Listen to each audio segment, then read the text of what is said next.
حكمت المحكمة حضوريا على يوسف الزروالي بسنة نافذة. علاش؟ يا أسفا، يا أسفا، لأنني أحارب النصب وأدافع على وطني الحبيب.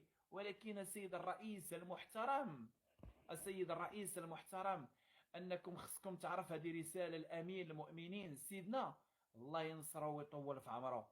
فأنا لا أخاف من السجن لأنني أنا رجل وسأبقى ملكي ووطني. وفي هذا الملف ديالي غادي تعرفوا بزاف ديال الفساد، وغادي تعرفوا بزاف ديال الحوايج، بأنه كاين ظلم ثم كاين ظلم. خوتي العزاز، خصكم تعرفوا بأنه دوز 7 شهور الحبس ظلما وعدوانا.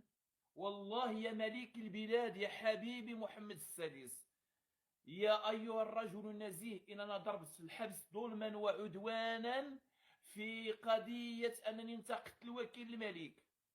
مور الانتقاد ديالي احنا درنا شكاية من شهر جوج ديال 2022، وأنه بعد ما انتقدت الوكيل الملك ب 15 يوم تم اعتقالي ومتابعتي وأمي ظلما وعدوانا وشديت البراءة.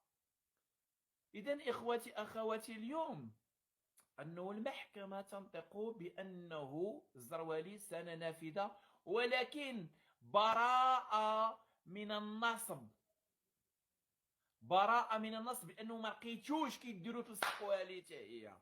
لو كون لقيتو كدير تلصقوها، المهم ماشي نصاب.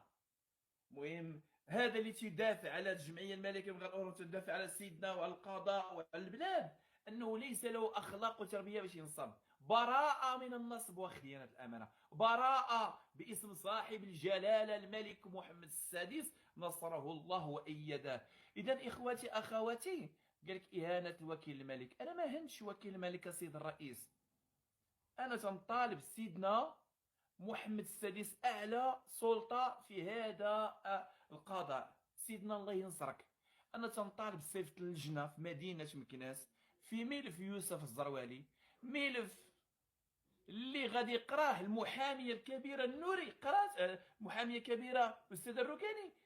الزروالي ما تقولش سكت، هذا حقي، أنا ما تنهي حتى شي واحد، أنه خاوي، وأنه أستاذ معروف قال لك خاوي.